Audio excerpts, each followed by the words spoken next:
hoje para assistirmos a uma apresentação que o Jorge Damas Martins vai fazer sobre o I Ching. É uma técnica, um trabalho dos chineses, como ele vai explicar direitinho aí para nós. E esse não é um trabalho espírita propriamente dito. Por isso nós não estamos fazendo lá no Templo Espírita de Vicente de Paulo, para diferenciar bem. O nome do Pestalozzi, queremos agradecer a diretoria do Pestalozzi que cedeu o espaço para nós fazermos aqui.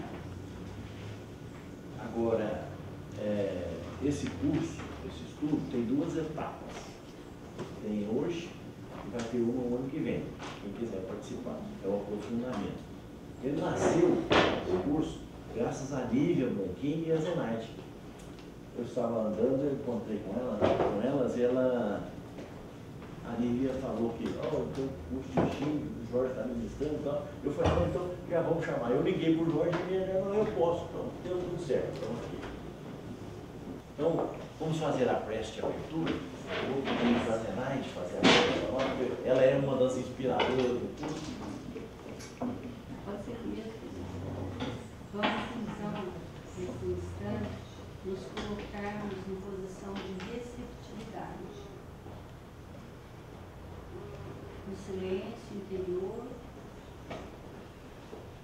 para que possamos realmente entrarmos na sintonia do propósito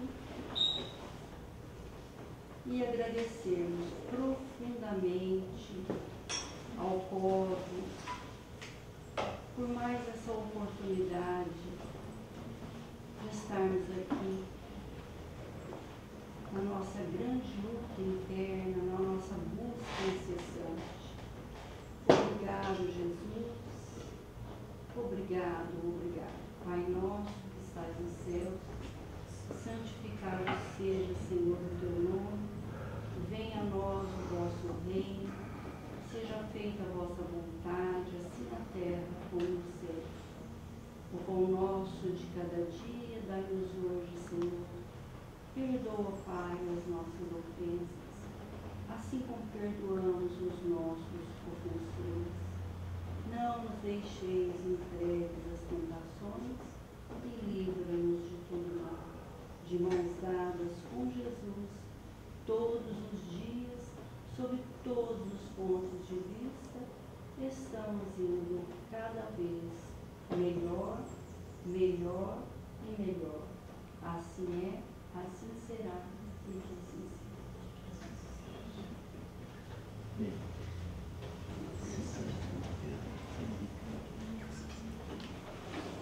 Para quem não sabe, o Jorge mora no Rio de Janeiro, professor espírita, há mais de 40 anos, né, Jorge? E me foi apresentado pelo Vitor Boechat, inesquecível, viu, que é nosso amigo, que o trouxe pela primeira vez aqui à Franca. Olha, vou dar a palavra para o Jorge, está começando, graças a Deus, ao longo desses anos todos, ele tem vindo repetidamente à Franca, trazendo cada vez mais conhecimento para nós. Ele é profissionalmente bancário aposentado e é também psicólogo, faz atendimento, história dele. E tem um conhecimento profundo, mas esse profundo é profundo do Evangelho. O conhecimento do Evangelho, ele não é esse conhecimento do Evangelho segundo o Espiritismo.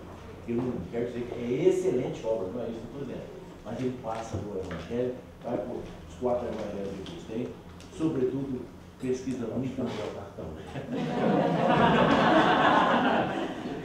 Sobretudo, nós sorrimos, viu? E ele me deve a nona revista para eu passar para vocês. Não me deu a nona porque está com ele aí.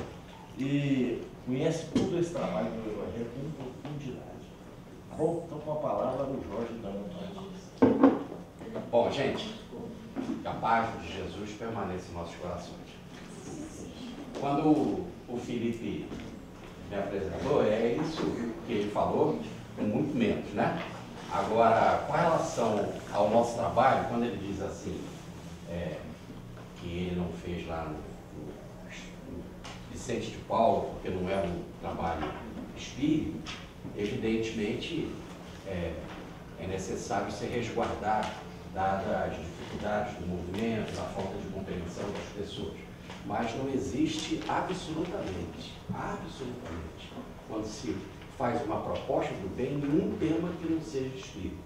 Tá certo? E esse em particular, porque esse é o precursor do espiritismo. Sem esse não haveria espiritismo. Tá? Aliás, é o primeiro trabalho espírita do mundo. Quando eu digo espírita, é baseado na conclusão de O Livro dos Espíritos, no item 6 da conclusão, quando Kardec disse: desde que o homem esteve na Terra, o espiritismo esteve presente. Que não tinha era aquela doutrina codificada por Kardec, que surge a partir de 1857. Né? Então, como dizia o Milton Boechat, que ele citou aqui, que me trouxe para cá, sem mais delongas, né? Vamos para o nosso tema. Olha, o nosso trabalho vai ser assim. Nós vamos agora até 10h30, depois vai ter um tempo de meia hora. Não há necessidade de meia hora, mas é para vocês olharem os livros, tá? Fuçarem. Eu já mandei os livros para vocês, toda a palestra, tudo está aqui. Você pode anotar, pode gravar se quiser, se não quiser esperar o vídeo, pode botar aí para áudio, não tem problema. Só a parte da tarde, depois do almoço, que é algo individual, porque cada um vai fazer a sua consulta e vai levar esse material particular, que pode querer divulgar ou não, só isso que não vai ser filmado, por respeito a cada um. Tudo bem? Então vamos lá. O que nós vamos falar aqui? Nós vamos falar da história do poderoso oráculo. Olha que interessante, o livro mais antigo do mundo. Ele é tão antigo, ele é mais antigo do que o livro dos mortos do Egito. Porque o livro dos mortos do Egito já tinha escrita. Esse é tão anterior que não tinha nem escrita. Vai tudo depois ser explicadinho. Vou falar da ciência sincronística. O que é a ciência sincronística? Não é a ciência sincrônica.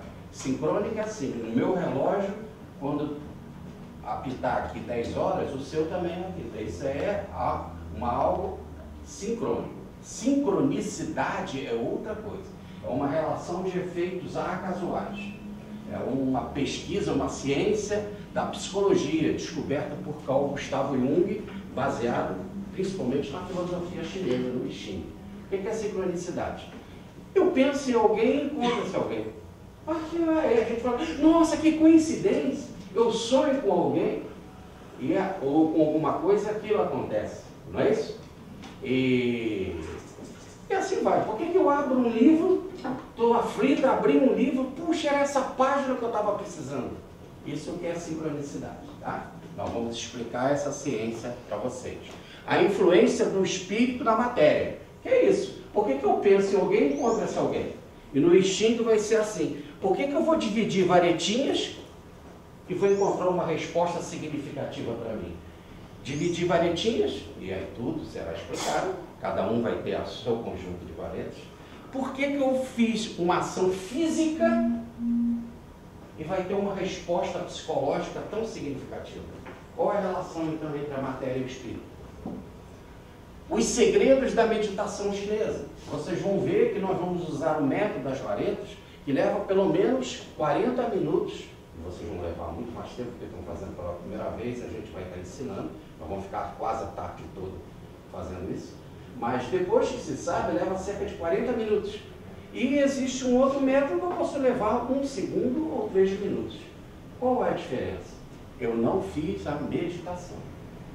Por isso que a meditação é tão importante no universo chinês, que vai acabar se espraiando por toda a Ásia e vai surgir uma escola maravilhosa, entre tantas que surgiram, ligada à meditação, que é o Zen budismo.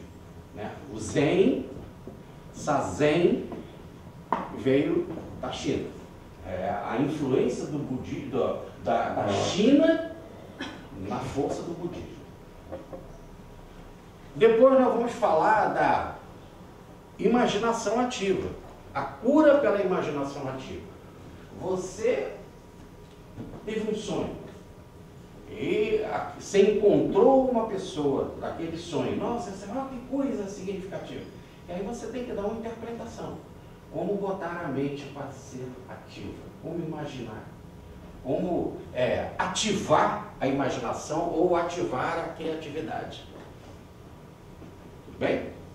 Isso nós vamos falar, que é muito importante. É como você, quando receber o texto da interpretação, você tem que estar com a sua atividade, ou melhor, com a sua imaginação ativa, ou a sua criatividade desperta, para poder mergulhar. Se quiser, a palavra é intuição. Né?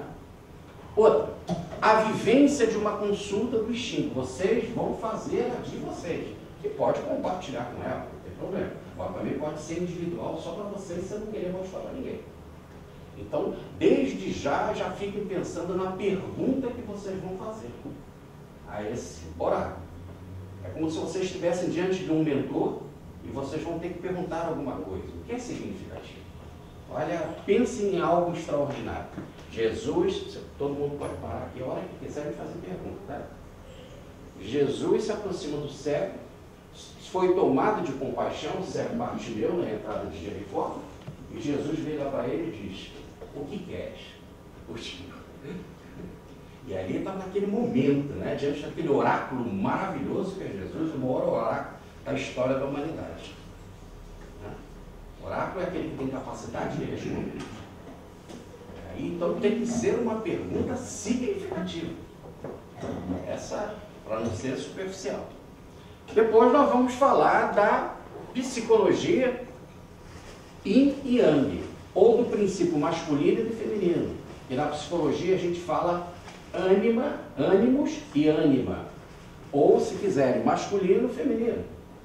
Eu abordei um pouco isso na palestra ontem, quando nós falamos que o espírito de Yahvé tem um equilíbrio perfeito entre essas polaridades. Então nós vamos falar aí como que isso existe na vida. E nós vamos dar aqui alguns exemplos para a gente entender a psicologia. Essa psicologia é fundamental. Eu ali procurei, fiquei muito triste por não ter trazido o livro. Eu acho que na hora que eu arrumei a mala, eu deixei no Rio, o livro do Leibniz, um grande cientista, um grande pensador na matemática. E o Leibniz, ele pesquisou o I Ching. Ele foi pesquisar o I Ching e caiu na teoria do Yin Yang, ou melhor, nas linhas partidas ou inteiras. E ele estabeleceu números para ela. Uma linha 0, outra linha 1. Criou o binário e hoje nós temos o computador. Todo computador funciona baseado no Yin Yang 0, 1. Perfeito? Agora eu trouxe um, por isso que eu fiquei surpreso, porque eu não trouxe o outro, que todo código de DNA é baseado na mesma princípio. Logo nós estamos em um padrão de vida, um padrão de uma psicologia que influi na biologia. Depois vocês vão poder fuçar aqui. Bom, o I Ching é assim que escreve. Aí já começa a grande dificuldade. Porque lá é tudo ideograma. Então tem que ser uma interpretação. O que é isso que a gente está vendo? É um bichinho? É um cachorrinho? É um camaleão? É o quê? Para os chineses, é o I. Na época, quando ele surgiu, não tinha Xing. Já eu vou explicar o Xing. Esquece o Xing, esquecem ele, vão pensar só no I. Eles diziam que esse ideograma se chamava I.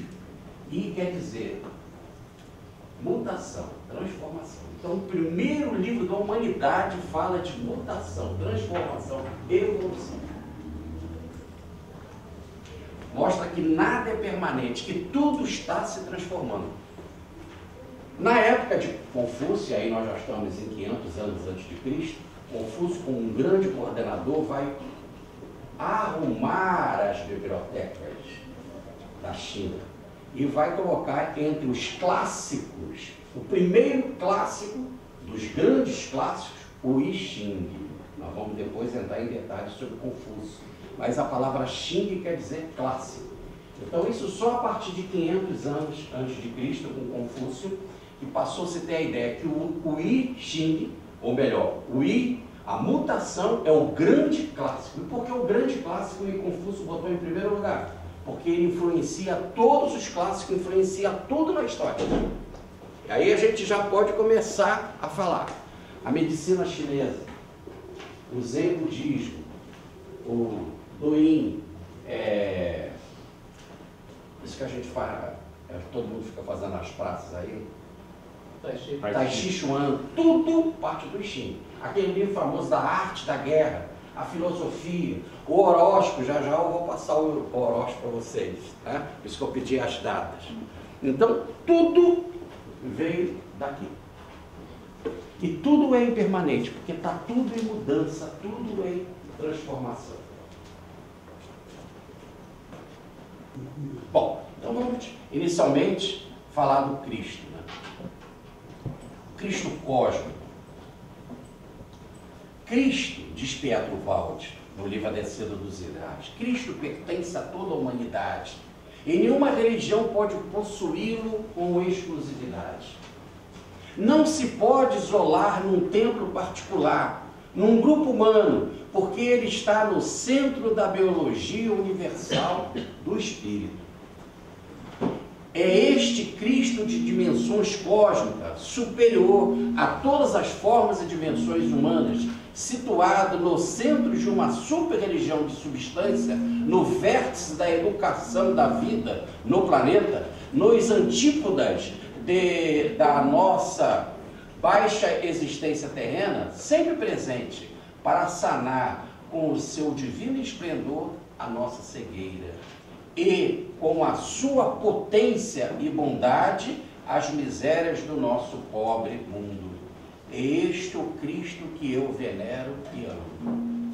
E este Cristo, que é tão poderoso, baseado não só na codificação espírita, mas principalmente no livro A Caminho da Luz, coordena e dirige todo o nosso planeta.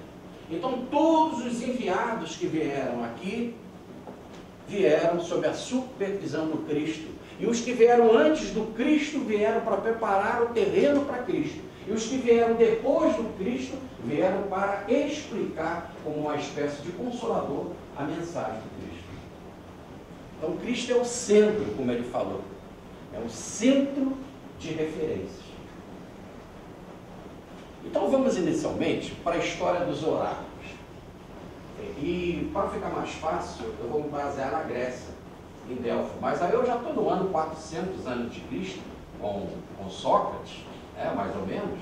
E o I Ching é de 3.000 anos antes de Cristo. Mas fica mais fácil didaticamente para nós irmos por Sócrates. Aqui é uma foto que nós tiramos no templo de Delfos, aonde que eles consultavam as pitonisas, ou consultavam o oráculo. E a divindade, chamada Apolo, em plano maior, Apolo é o símbolo do Cristo, ou outros espíritos enviados vinham e, em nome de Apolo, se manifestavam através das sacerdotisas. O que Kardec fala? O mundo espiritual e o mundo material. Por que há essa relação? Por que os espíritos se comunicavam através dos médios, como, por exemplo, lá em Delfos? Diz Kardec: influem os espíritos no nosso pensamento e nos nossos atos muito mais do que imaginais. Influem a tal ponto que de ordinário são eles que vos dirigem. Então o plano espiritual dirige o mundo físico. E isso é algo importante. Bom, então o que Kardec está dizendo? Que os espíritos se influenciam. Então está certo, as pessoas vieram lá em Delfos para fazer essa pergunta. Voltando aqui, lá era o altar, lá as pessoas levavam as suas oferendas e as pitonisas se manifestavam. Agora, aqui vem algo interessante. Se eu vou consultar os espíritos, se eu vou consultar as divindades, se eu vou estar diante de Apolo, eu tenho que ter respeito. Não é isso?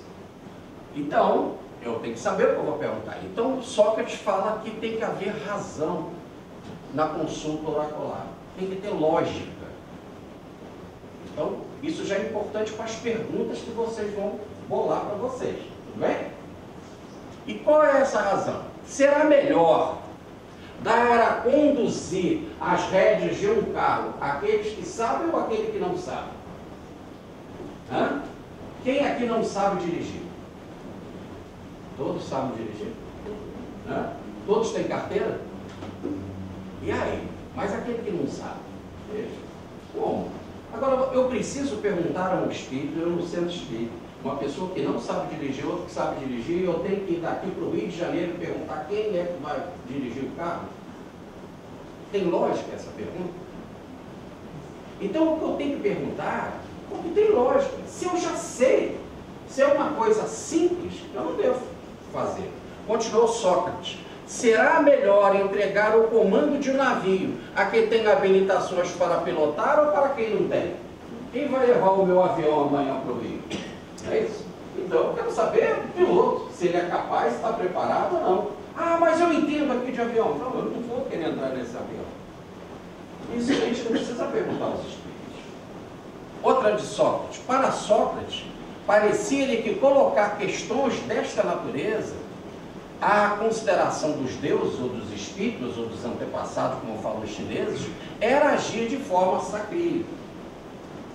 Era necessário aprender as coisas que os deuses tinham determinado que deviam ser aprendidas e procurar, através da adivinhação, indagar dos deuses sobre assuntos que não são claros aos homens.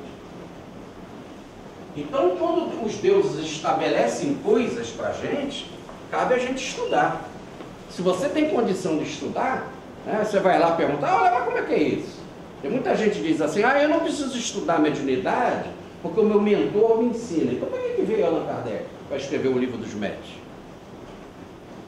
Então, você não pode ir perguntando, porque o espírito que vai te responder, ele vai ser superficial como você, preguiçoso como você. É isso que Sócrates está querendo dizer. Então, aquilo que já está estabelecido, cabe a você aprender. Agora, aquilo que você não consegue no seu aprendizado, na sua busca, entender, aí é que você deve consultar. Logo, já podemos imaginar assim, que a minha pergunta tem que ser bem significativa. Lá dentro da minha alma, eu preciso perguntar, porque eu não sei a resposta. E ela é importante para mim. Senão vira a fofoca do além. Aí quem escreveu isso tudo foi um discípulo de Sócrates, né?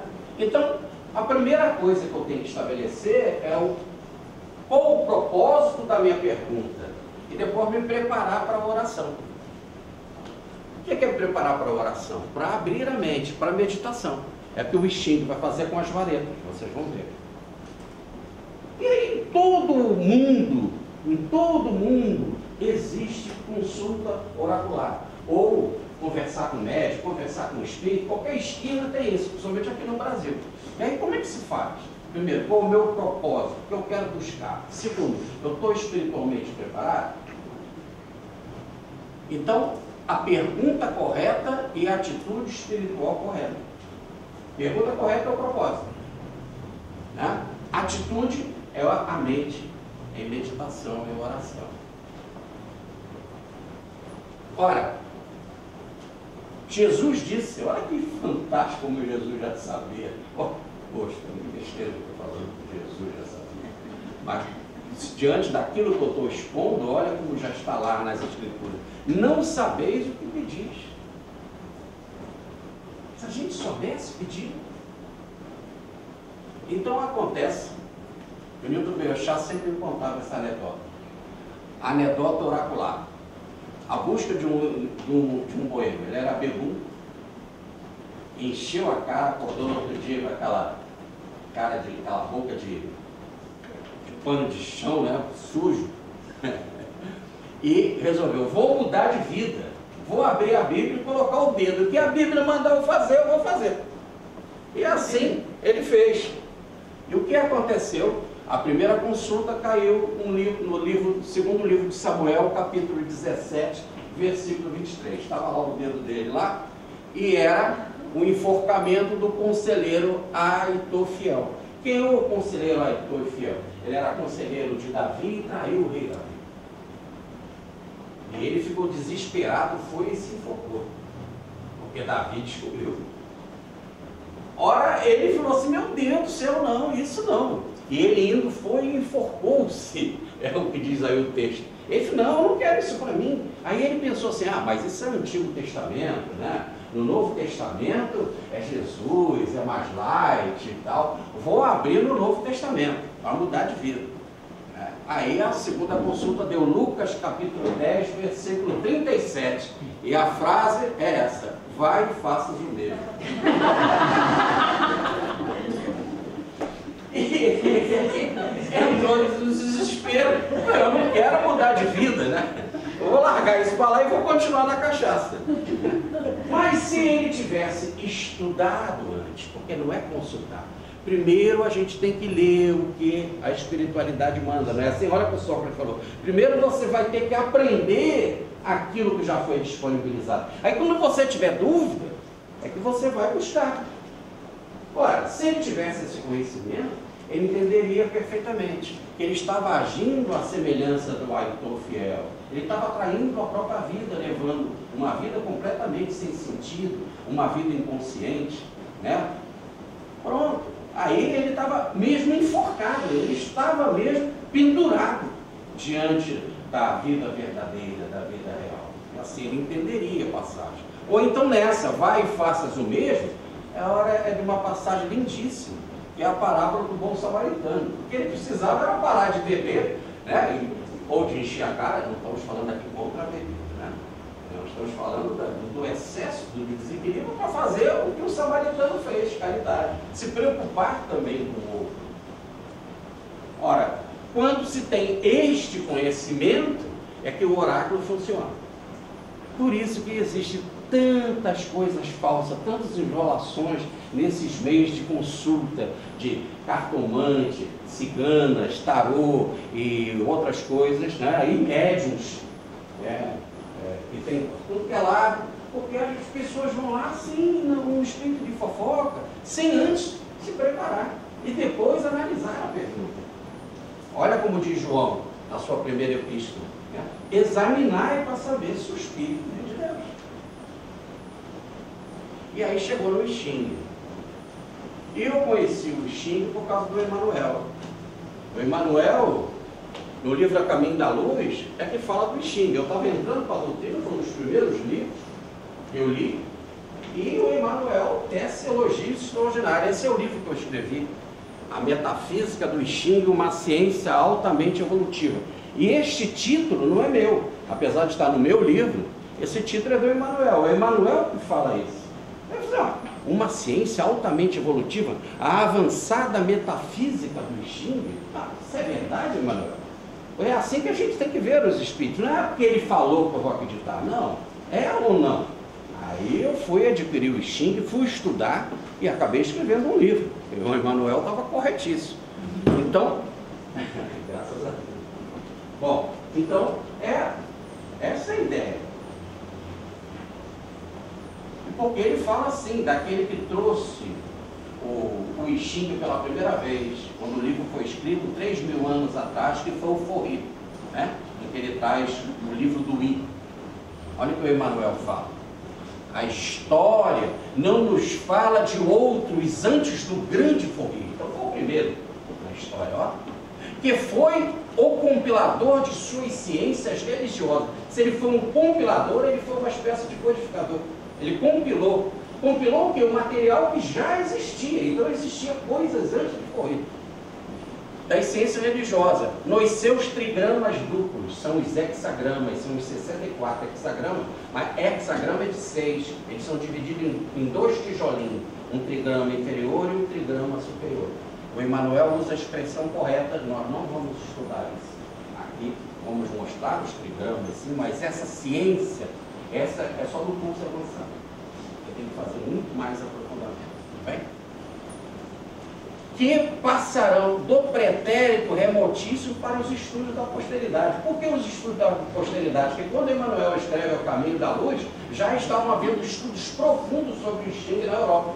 Já na década de 30, em 1930, o Jung vai fazer a primeira palestra citando a sincronicidade, baseado na tradução do livro do Richard Wheeler para o alemão. Na época foi a tradução do alemão e o Jung, como grande psicólogo, já falava disso de 30. E o Emmanuel estava atentíssimo, mostrando que na posteridade já estava se fazendo estudos disso. E ele mesmo tinha sido Manuel da Nóbrega, jesuíta. E quem trouxe pela primeira vez o I Ching para a Europa, já no século XVI, foram os jesuítas, para mostrar a grande correlação dos textos do I Ching com passagem do Evangelho. Continua Emmanuel.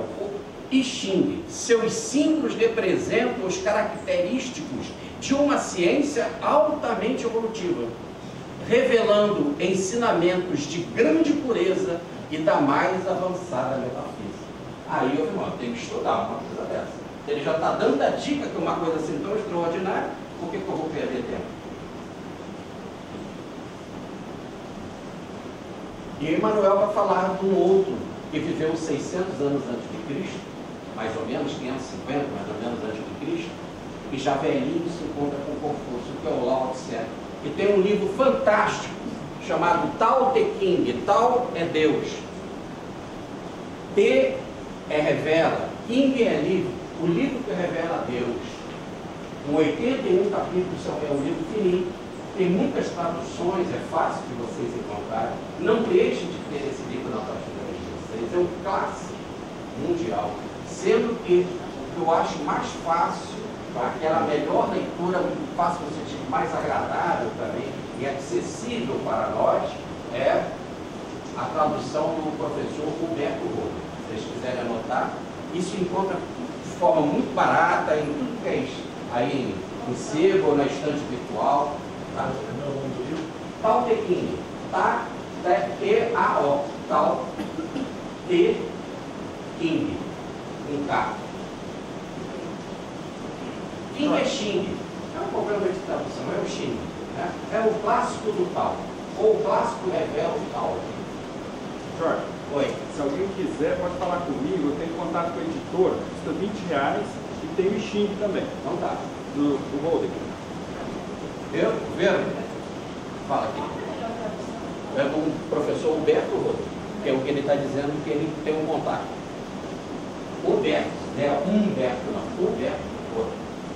Olha o que o Emmanuel fala do Lao Tse.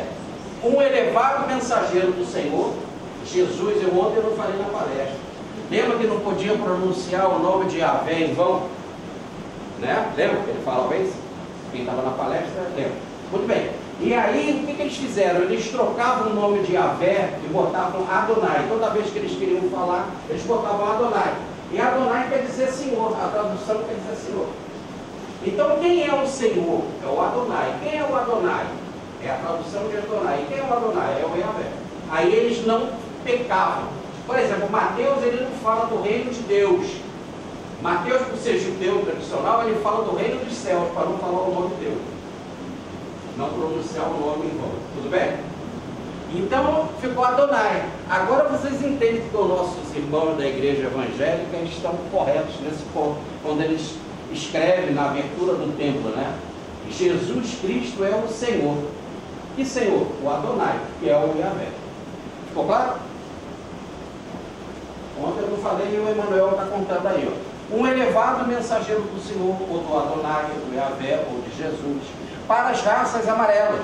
Suas lições estão cheias do perfume de requintada sabedoria moral. No seu Caim, é uma forma também de escrever, eis algumas de suas afirmações que nada ficam a dever aos nossos conhecimentos e exposições do moderno pensamento religioso. Diz Lao Tse: o Senhor dos céus é bom e generoso, e o homem sabe um pouco de suas manifestações. Na estrada da inspiração eles caminham juntos, e o sábio lhes recebe as ideias, que enchem a vida de alegria e de bens. Mas ele ainda fala um pouco mais de Lao Tse. Continua ele. Lao Tse viveu 6 séculos antes do advento do Senhor, e em face dessa filosofia religiosa avançada e superior, somos obrigados a reconhecer a prodigalidade da misericórdia de Jesus, enviando os seus porta-vozes a todos os pontos da terra, com o objetivo de fazer desabrochar no espírito das massas a melhor compreensão do seu evangelho de verdade e amor. Mas Emmanuel também fala de Confúcio. Confúcio vai ser uma das pessoas, talvez a pessoa mais importante responsável pela conservação do Xing e a divulgação do Xing. Confúcio, na sua qualidade de missionário do Cristo, teve entender, saturar-se de todas as tradições chinesas, desde o Correio. Aceitar as circunstâncias imperiosas do meio, ele foi educador, de modo a beneficiar o país na medida de suas possibilidades de compreensão. Ele faz ressurgir os ensinamentos de Lao Tse, etc. Bom, então vamos entrar propriamente no Xing. Voltamos à figurinha lá, o ideograma. E esse ideograma, esta primeira parte do ideograma é uma cabeça para os chineses. É o ideograma da cabeça. Essa parte de baixo é o corpo. Agora, e aí fica mais fácil, quando, como é ideograma, cada um pode, pela sua imaginação, buscar uma compreensão. E a melhor compreensão é também o ideograma para o Sol e o ideograma para a Lua.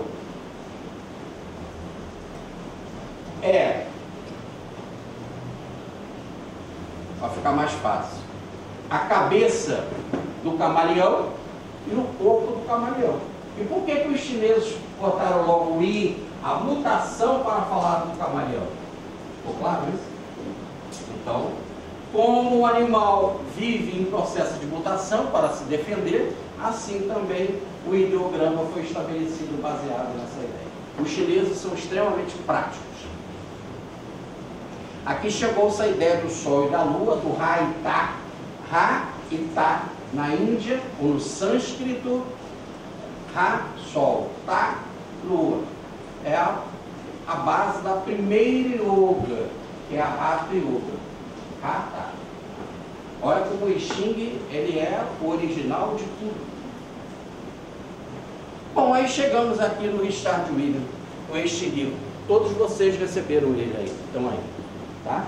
Ele vai ser a base para vocês fazerem a consulta, ter a resposta, poder ler, estudar em casa. Muito bem. Aqui está o grande sinólogo alemão, sinólogo estudioso chinês, foi lá, pegou o I Ching e fez a sua tradução. Hoje tem coisa melhor, mais aprofundada, já nós vamos falar disso. E o que acontece, como o Emmanuel falou, para os estudos da posteridade, quando o Richard William trouxe isso aqui para o alemão, trouxe o I Ching para o alemão, o Jung começou a fazer palestras sobre isso. Eu falei desde 1930. E aí foi indo, aí surgiu a tradução inglesa em 1949. Aí a tradutora do inglês convidou o Jung para fazer o prefácio. Aí o Jung vai fazer o prefácio em 49 e vai colocar ali todo o seu pensamento com relação à sincronicidade. E dizer como ele usava, pela imaginação ativa, no seu consultório, o I Ching com os pacientes. Como eu faço também no meu consultório. Agora veja, quando aconteceu isso, o I Ching tomou uma popularidade imensa. Esse é um best-seller, é um dos livros mais conhecidos, mais divulgados, mais vendidos no mundo. Quando eu digo no mundo, com todas as traduções, né? O inglês. Então a tradução inglesa popularizou muito por causa do Jung, por isso que nós botamos os dois aqui. Jung era muito ligado ao Richard William. No seu livro Memórias, Sonhos e Reflexões, que ele conta a vida dele, quando ele já estava partindo da sua missão, ele conta que um dia ele viu o Richard William aparecer para ele. Mas estava perfeito, ele viu o detalhe dos rostos, dos poros. Quando ele viu aquilo, ele disse, já sei, o nosso amigo partiu. Então foi uma visão que ele teve na hora da morte do seu grande companheiro, que deu para ele a oportunidade de conhecer o I Ching e descobrir a ciência da sincronicidade. Mas eu disse para vocês que depois desse trabalho que popularizou o I Ching, muitas e muitas outras traduções surgiram. E o Brasil, por ser coração do mundo, ele sempre recebe missionários importantíssimos para cuidar das coisas mais importantes. E se nós temos a missão do Espiritismo, que é o país mais espírita do mundo, nós não poderíamos, pela economia da vida, como fala o professor Pedro Baldo, desprezar o livro mais antigo que trata desse assunto, da consulta antepassada. E olha que coisa interessante, o primeiro livro do mundo é um livro sobre consulta mediúnica. Olha a interferência do Cristo. E aí o Brasil não poderia ficar de fora desse contexto. E o anjo Ismael mandou alguém muito capaz. Daqui o livro da nossa Alaide. Tem uma Alaide aqui, né? A Alaide Mutzenbach, a minha amiga, mandou algumas cartas para mim, etc. Nós conversamos, estivemos na casa dela, minha esposa fez curso com ela. A Alaide escreveu esse trabalho aqui maravilhoso. É uma pena que está esgotado. E como ele é maravilhoso, nem no sebo se encontra. Se vocês encontrarem, também vai estar uma fortuna. E logo acaba imediatamente, se por exemplo, numa estante virtual. Esse é o melhor disparado. Foi escrito aqui no Brasil pela nossa querida Alaide. E a Alaide, ela foi estudar Xing lá na Sorbonne, fazer doutorado. E conheceu muita gente capaz lá. E quando voltou para cá, ela que vai fazer a tradução desse clássico e vai escrever outros livros como esse. Tudo bem? E a Alaide, ela é missionária, veio para realizar esse trabalho. Aí foi, escreveu o trabalho, e na hora que o trabalho estava pronto, foi aos Estados Unidos, pegou uma bactéria, voltou aqui e desencarnou. Nós tivemos o velório dela. Então, se vocês acharem, esse é o plano. Está aí para vocês olharem, fuçarem à vontade, tá bem?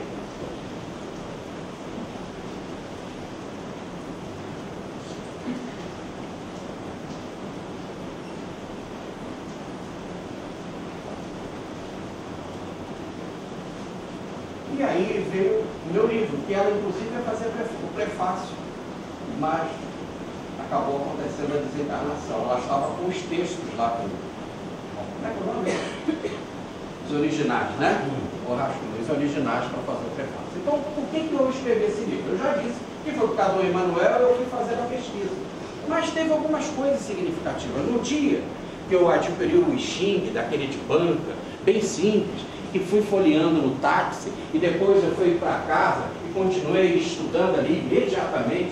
Uma coisa muito simplória, ainda não havia sido publicado esse aqui em português. Então, eu fui ali me virar. Eu tinha também ido ao oculista, e eu tenho ceratocone. E a ceratocone é a córnea em forma de cone, e aí isso me complicava. E como eu tinha ido no Dr. Ricardo Lúcio, lá do que era nosso amigo, eu fui lá no Ricardo, e o Ricardo não me deu uma lente maior, uma lente do óculos, que já estava aquele fundo de garrafa.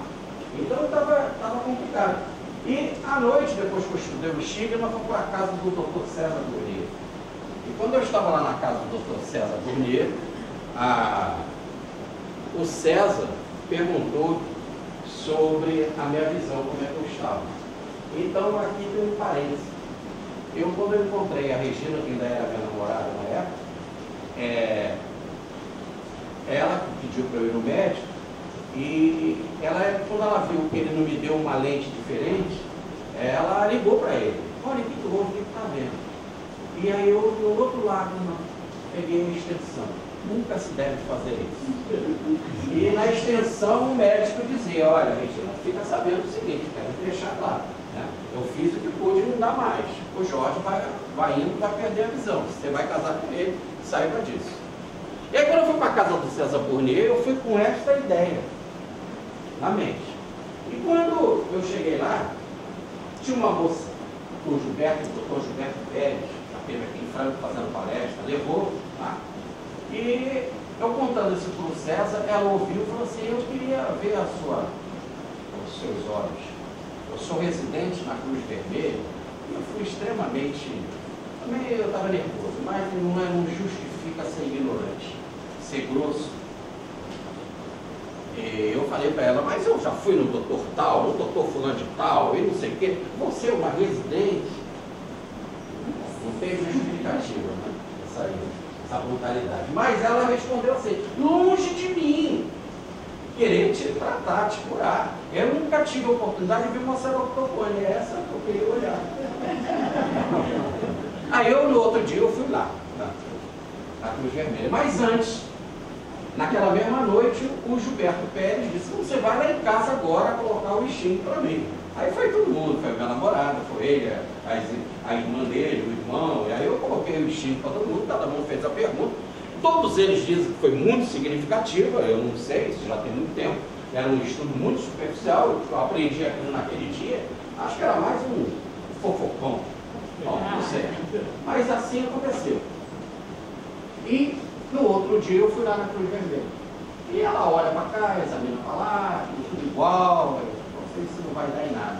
Foi quando ela, então, disse assim: por que você não tem a lente de contato? Eu não posso. Por isso que os médicos falam para eu usar lente de contato dura, que tinha de fazer aqui em São Paulo, na capital, em São Paulo.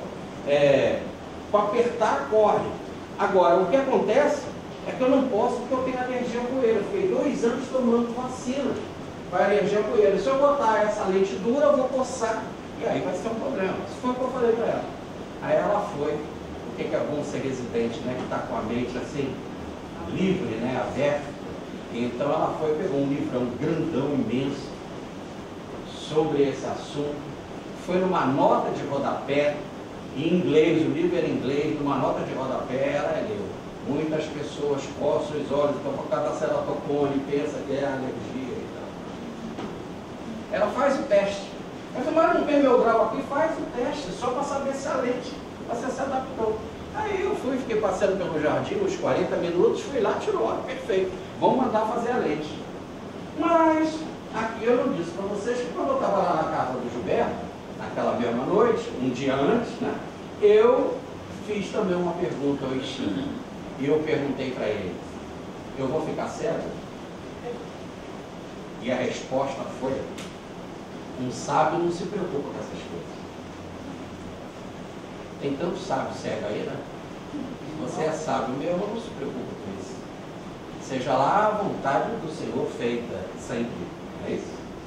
Bom, mas aquilo foi aquele pancadão assim, quase que me deu vontade. Vou te conhecer porque eu não gostei desse desafio. E acontece então que passados uns 10 dias, a lente chegou de São Paulo, colocou a lente. E aí eu comecei a ler lá, aquelas letrinhas. Aí com um médico, chefe dela, né? Aí o doutor Israel Rosenberg. Aí eu comecei a ler. E fui indo. Quando chegou na última, lá embaixo, eu li. Aí na hora que eu li, a Sheila falou assim: livro sabe aquele, né, meu filho? Eu estive. Então está na hora de estudar ele. Seriamente. Tudo bem? Então o Ixing chegou assim, e esse livro daqui, ele não faz a consulta, não tem o texto oracular. Vocês precisam do texto, tá certo? Que vocês receberam. Então aqui está o texto. Mas aqui fala de toda a história e a filosofia do Ixing, passando desde a construção na China, passando pelo budismo, pelo zen budismo, etc., até nós chegarmos à inteligência dele. Bem? Então não é porque eu escrevi, mas é um livro bastante didático, que deixa tudo bem claro, como um ABC da ordem do progresso. Não se preocupe com o celular, tá? Então eu escrevi esse livro. Vamos ver como que as coisas começaram. Naquela época não tinha televisão, né? E o homem chegava de noite e não tinha nada para fazer. Então ele ficava, tirava um tempo para namorar, o outro tempo era para olhar as estrelas. E ficava olhando as estrelas.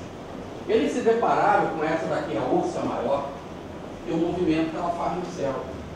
Um movimento que tem um polo central, a estrela polar, tudo gira em torno dela, mas depois, com o passar do tempo, ela faz pequena mudança, como numa espiral, mas todo o conjunto vai com ela, assim, tem sempre um ponto central. E eles começaram a observar aquilo nos céus, através dos séculos e séculos, e começaram a ver que, dependendo do movimento da estrela, acontecia determinada coisa aqui na Terra. influenciava aqui na Terra. Naquela época, a China, ela estava sendo construída, ela não estava dividida nessas chamadas 9 grandes regiões, que é a tradição da China. E qual era o problema? Porque eles tinham muita dificuldade de fundar a cidade. Porque o rio Ló, ou o rio Amarelo, quando tinha determinados movimentos no céu, ele enchia. E na hora que ele enchia, destruía tudo. As enchentes aí, então não podia fazer uma civilização. E aí precisou observar, e depois que viram a relação, a estrela vai fazer tal movimento, fazendo tal movimento vem enchente, aí então nós podemos fazer encostas, barreiras. Barreiras foi algo que foi ensinado pela espiritualidade há milhares de anos atrás. E tem gente que ainda não aprendeu a fazer barreira, tá certo? E quem ensinou foi a espiritualidade, vocês vão ver aqui. E aí, no livro Bichos da China, também escrito pela Laide e uma outra companheira, é o melhor livro sobre o horóscopo chinês. Vai estar aí para vocês fuçarem. Tem essa história aqui muito interessante, que é a seguinte. Na época dos imperadores sábios, e nós estamos em 2800 a.C., havia um imperador chamado Iao. A lenda diz que o Iao aprendeu com a sua filha a voar. E a filha dele ensinou ele a voar, e as pessoas achavam até, e tinham dúvida, se a filha dele, porque voava, se vinha de outra estrela. E não era daqui. Então hoje a lenda passou assim pela falta do conhecimento técnico. Hoje, com o conhecimento da doutrina, não tem mistério nenhum. A filha dele fazia desdobramento. Ela voava, desdobrava. Né? É o fenômeno sonambúrico. Então ela voava. E vinha de outra estrela, porque ela poderia ser encarnação aqui na Terra de um espírito vindo de outra localidade, mais evoluído, para fazer esse adiantamento aqui na Terra. Tudo bem? Criaram uma civilização. E ela ensinou o pai, o imperador. O imperador ensinou o filho dele, ao Shu. E o Shu, quer dizer, para mostrar, que um vai passando para o outro, que esse ensinamento foi de boca em boca, e mais que isso, precisou ser consolidado, levou tempo para o processo de aprendizado. E o Shu ensinou ao Yu. E o Yu, conhecendo essa técnica, foi o primeiro a se relacionar com os céus, ou melhor, com os antepassados, e aprender esta relação. E ele, conhecendo bem, então, o movimento das estrelas e o que acontecia aqui, ele estabeleceu determinados passos. Olha, com sequência lógica, a matemática diz Pitágoras, o universo é um número. Tudo está perfeitamente organizado. Ou Jesus fala, não cai um fio da árvore, não for a folha da árvore sem que o Pai não saiba.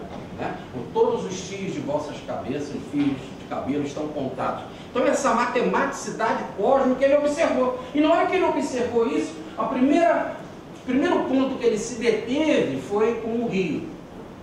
E na hora que ele se deteve no rio, e ele viu então as enchentes, ele bolou as barreiras e aprendeu com esse contato com os antepassados a fazer as barreiras. E fazendo as encostas, contornando o rio Ló, o rio Amarelo, as civilizações foram montadas. E ele dividiu as civilizações em 9 regiões, até hoje existe essa tradição na China. O 5 é o número central, é o centro onde ficava o imperador, e as outras regiões em volta se beneficiando, recebendo a influência desse centro dinamizador. E assim foi estabelecido, podemos dizer, o povo, ou a nação, ou o mundo chinês. Olha, então a fenomenologia diz muito em tudo isso. Então eu vou dar uma paradinha aqui agora, e vou mostrar algo então para vocês. Eu queria que você tirasse lá para mim. Sim. E depois nós vamos voltar, é só abaixar ela, porque nós vamos voltar para essa mesma transparência depois. Então, ó, já pode anotar, tá? Eu já trouxe para vocês, não é sobre esse assunto, mas um carinho, um mimo, né? Alaide, você nasceu, não em 19, tá? Eu tirei o final do ano de todo mundo.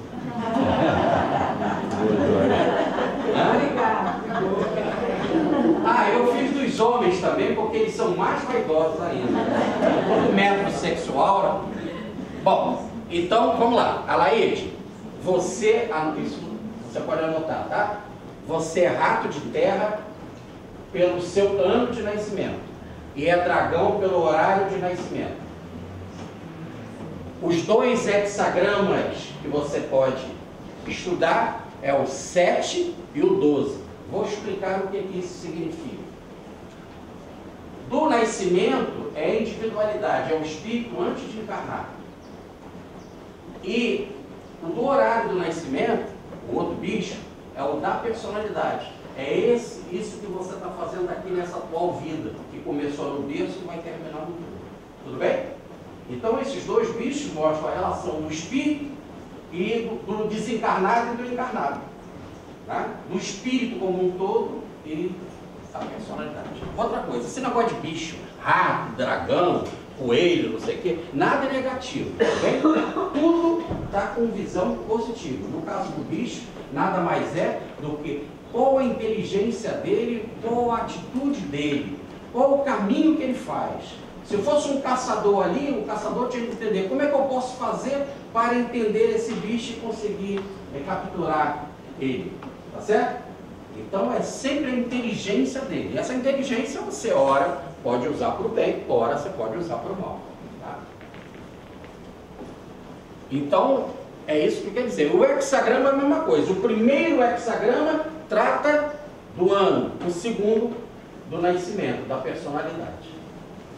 Então vamos lá para outra pessoa. Alessandra, você é serpente de madeira e galo, número 1836. Anderci, você é dragão de madeira e serpente, 413. Essa coisa de madeira, metal, é que ele tem uns 5 elementos na China. Na China não são 4 elementos. Terra, mas tem a madeira também, tá? São 5 elementos. O bicho também, os dois, também um é antes do nascimento e o outro. É o espírito imortal e a personalidade. Você lê o Missionários da Luz de André Luiz. O Sigismundo está planejando uma encarnação agora. Essa é a personalidade dele, o que ele vai aprender naquele momento. Né? Às vezes um doutor Blangerton, daqui de Peirópolis, né? Quando o pai dele foi, todos os filhos lá, João, Joaquim e tal, e quando o pai, como o menino nasceu, foi lá no Preto Velho perguntar, porque o pai sempre fazia assim, qual é o nome que eu vou dar para esse menino? O Preto Velho falou, Langer. Eu falei, acaba metido a besta. Ele falou, mas é porque ele era besta mesmo. Ele era importante no passado e agora ele vem aqui para ser humilde. Então depende da sua personalidade, que você está trabalhando no momento. Anderci, né? Ariane é búfalo de madeira e coelho, 2 e 8. Kleber, serpente de madeira e macaco, 1836. Eurípides Carlos, javali de terra e coelho, 2414. Felipe Salomão, macaco de madeira e serpente, 2333. Tamara Orlando, cachorro de terra e búfalo, 1520. Joana, serpente de água e cavalo, 1836. Jussara, rato de metal e serpente, 712. Maísa, cachorro de terra e tigre, 15 e 20. Mara, cabra de fogo e galo, 9 e 16. Maria Cecília, búfalo de metal e búfalo. Aqui é interessante no caso dela, porque tanto aquilo que ela é em espírito, quanto aquilo que foi planejado, está em congruência. Quer dizer, podemos dizer assim, que ela está vivendo algo muito intenso com relação àquilo que ela é mesmo. Né? Espera-se que seja transparente. 2 e 8. Maria Luzia, serpente de água e búfalo, 1836. Nívea, galo de terra e búfalo, 27,30. Noêmia, cabra de madeira e dragão, 9,16. Osvaldo, doutor. Rato de terra e serpente, 7,12. Priscila, cachorro de água e cavalo, 15,20. Priscila, né? Ruth, javali de fogo e cabra, 24,14. Sandra, cabra de madeira e cachorro, 9,16. Sebastiana, javali de terra e macaco, 24,14. Sérgio Pimenta, pode subir um pouquinho? Sérgio Pimenta, macaco de terra e tigre, 23,33. Sheila, dragão de madeira e cachorro, 4,33. Simone, cavalo de terra, cavalo, 26,35. Cissa, serpente de água e búfalo, 18,36.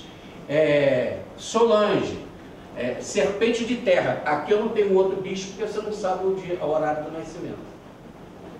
18,36. Olha na certidão de nascimento, passa o zap para mim que eu dou, tá? Esmeralda Borges, também não tinha, ó.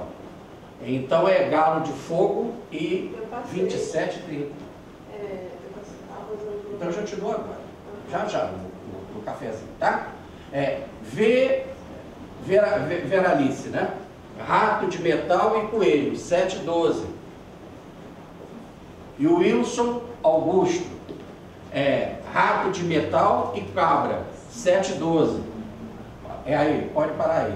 Zenaide, cabra de madeira e cabra. Aqui também, olha, Zenaide. Você cabra e cabra, né? Tem a ver com as nuvens, né? Com a intuição, com a mediunidade, cabra. Depois você lê ali, ó. Tá lá para ler, tá? 9,16. E a Lúcia Helena, serpente de água, como não sabe também, 18,36. Lúcia, dá uma olhada lá. Por favor, pode voltar no Ruth ali? Ó, desce um pouquinho. Tem a Joelha também, que não está Não, então já estou aqui com o livro na mão para ver a Joélia. Joélia, o dia do seu nascimento, fala o banco. Ela fala alto, só para ferir. Só para ferir, se eu entendo. Então você é macaco de metal. Agora vamos para o horário do seu nascimento. 9 horas? Não é da noite não, né? Não. 9. Serpente, tá? Jorge. Oi. Jorge. E os números, exatamente? O meu também teve um errinho lá, não sei se foi digitar. Você é 2/10. Então me deram errado. 2/10 de 59. Então vamos lá. Eu li. Vai. Sei lá. 2/10. 6. 2/10? É 2, não é 6, é 2. Mas não muda, depois eu conserto. O dia aqui não vai alterar. Tá Tá bom. bem? Tá. É 2/10 de. Mesmo 59.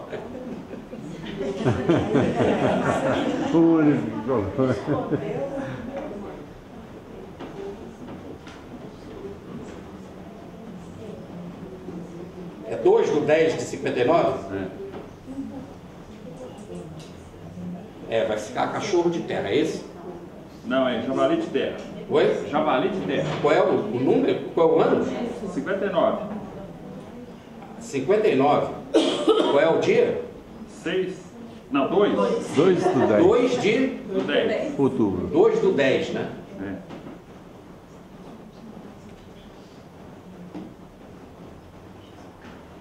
É javali de terra. Mesmo tipo. Tá. Tá? Ah, Ô Jorge, dá pra ver. Esmeralda. Oi? Esmeralda. Já sabe o horário do seu nascimento? Meia-noite, 24 horas. 0 horas. Qual é o bicho seu? O bicho. Esmeralda. Você não anotou? Esmeralda? Você não anotou? É o último. É o último. É o último. Esmeralda. Tá aqui. Esmeralda. É galo de fogo. Galo de fogo. Galo. Eu também sou galo de fogo. Você é muito o melhor signo. O melhor signo é o da gente, tá? É, né?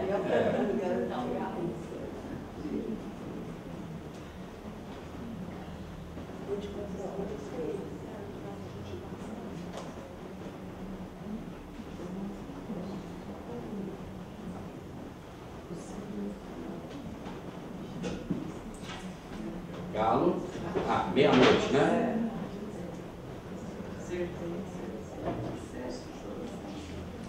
Rápido. Muito bem. Pode voltar lá aquela transparência? Bom, aí como é que vocês fazem? Eu estou dando o bicho, né? E aí depois é só olhar aqui os livros. Ou então pegar na internet. E aí eu olho. E eu dei os hexagramas. Vocês já estão com o livro do hexagrama aí no Zap. Aí depois é só olhar e ler o hexagrama, o que ele significa para você enquanto sua vida. Não com relação à pergunta. Tá? O certo mesmo era a gente começar a estudar por ali, pelo horóscopo. Por quê? Porque aí, quando você for estudar a pergunta, o interesse da sua pergunta tem muito a ver com aquilo que você é. Então, se conhecer é importante para a prática oracular. Bom, tudo começa assim. Ele pegou, estabeleceu um risquinho para sim e um risquinho para não. E risquinho dividido, o yang, e dividido yin, para não. Ora, nós estamos diante do quê? Das mesas girantes. A mesa girante batia sim. Uma batida é sim, duas batidas é não. O mesmo princípio. Só que naquela época ele não tinha o método da meditação. Ele começava a ver diante dos problemas, eles sentavam para comer, eles assavam uma tartaruga. E a tartaruga lembra muito o céu, porque a tartaruga ela é redonda na parte de cima igual ao céu e a parte de baixo é chata. Porque para eles naquela época a Terra era plana, era chata, não tinha essa ideia de planeta. Então a Terra era igual a tartaruga. E a tartaruga, como era muito resistente, muito longeva, é um bom exemplo de vida, de algo saudável. Então eles ali sentavam para comer e estavam assando uma tartaruga, fazendo um caldo, uma sopa, aquela coisa toda. E eles começaram a notar que quando eles sentavam tinha um problema para resolver, né? E diante daquele problema, eles viram que botando fogo, ora viam desenhos diferentes na tartaruga. E aí esses desenhos ele começou a observar. Tinha mais risco grande ou risco dividido? E dos riscos grandes e dos riscos divididos, diante do problema que eles estavam vivendo, o que tinha mais? Tinha mais sim ou mais não? Aí ele começou a estabelecer que determinadas perguntas, às vezes, tem que ser sim, sim, outras tem que ser não, não, tem que reforçar. Então isso tudo foi estudado, eles foram fazendo biblioteca de tartaruga, de casca de tartaruga. E determinados assuntos, assunto enchente, aí guardava aquelas cascas ali de assunto de enchente. Assunto de problema de Estado, de guerra, aí aquelas caixas eram guardadas ali e eles começaram a fazer essas bibliotecas de tartaruga. Nunca se estudou-se muito isso. Sabia, porque os livros falavam, mas agora foi algo surpreendente. A China demorou a entrar muito nas pesquisas arqueológicas. E ontem na palestra eu citei o padre Teilhard de Chardin, quando ele fala do fogo, né, como algo mais quando nós descobrimos o fogo pela segunda vez, que é o amor, né? Esse padre Teilhard de Chardin, eu disse que é grande estudioso da área da evolução, ele foi lá fazer as pesquisas na China e gerou um dos melhores livros da humanidade. Nívia? Oi, Nívia? Oi? O fenômeno humano. Não deixe de ler. E aí para todo mundo. A Nívia me pediu a informação de livro. O fenômeno humano e coisas do Brasil é muito interessante. O Anjo Ismael é danado. O Brasil sempre é vanguarda em coisas boas. Né? Qual foi o segundo? O fenômeno humano que ele escreveu. Coisas do Brasil? Não. Coisas do Brasil não é o título. Não, eu só estou contando o Brasil, coisa assim. Porque a melhor tradução do mundo, com as melhores notas de rodapés, feita por um cara chamado Miguel Arcanjo, com um prefácio do Dom Armes, aqui de São Paulo, e é o melhor trabalho do mundo sobre o fenômeno humano do Teilhard de Chardin, que era francês. O Brasil sempre tem essa. Esse daqui é o Evaristo? O Evaristo? Quem? Não, o padre Teilhard de Chardin. Fenômeno humano sobre evolução. E vocês vão ver o trabalho dele na China. Então a China vai começar a se preocupar, muito atrasada, com relação a isso, as escavações arqueológicas.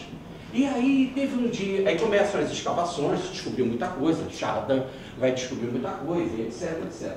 Só que teve um dia que teve uma seca violenta no Rio Amarelo. A água baixou tanto, tanto, que eles se depararam com algo fenomenal que até agora não conseguiram catalogar.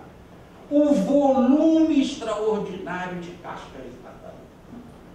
Foi um volume tão grande que aí eles foram entender essa biblioteca registrada a história oracular de cada problema que eles vivem. Mas eles tiveram, e aí eles vão entender por que alguns livros diziam que estavam tendo dificuldade para a consulta oracular por falta de tartaruga, porque matavam tanta tartaruga. E aí agora vem toda essa defesa das tartarugas, né? Para elas sobreviverem. Porque usaram tanta tartaruga, e aí foi por causa disso, por essa dificuldade de ter tartaruga para fazer as suas pesquisas, que eles tiveram de arrumar outro meio. Certo? Aí vão surgir as varetas e outras que nós vamos aprender depois. Tudo bem? Jorge. Então tá aí. A Jorge. ideia é consulta. Sim, não.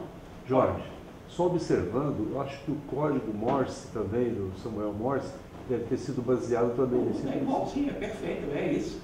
Né? E como eu falei, do comunicação computador, e né? telegrafia.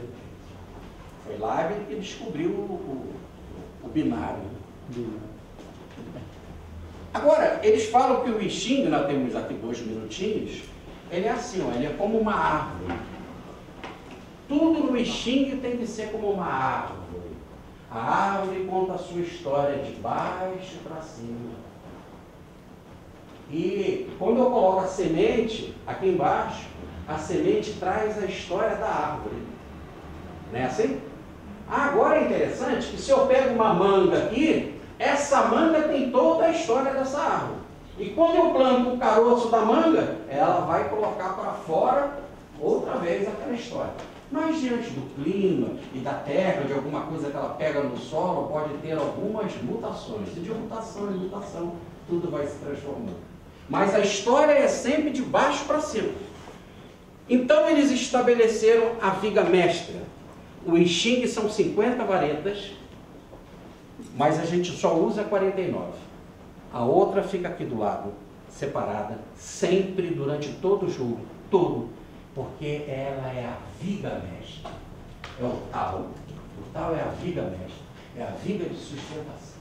No fundo, a pergunta que você fez, a resposta que você fez e todo o seu destino, tudo que vai acontecer, quem controla é o tal. Tal é o caminho, é Deus. Eu sou o caminho, o sentido é Deus. Por isso que para os chineses é ele, a viga mestra, o sustentador de tudo.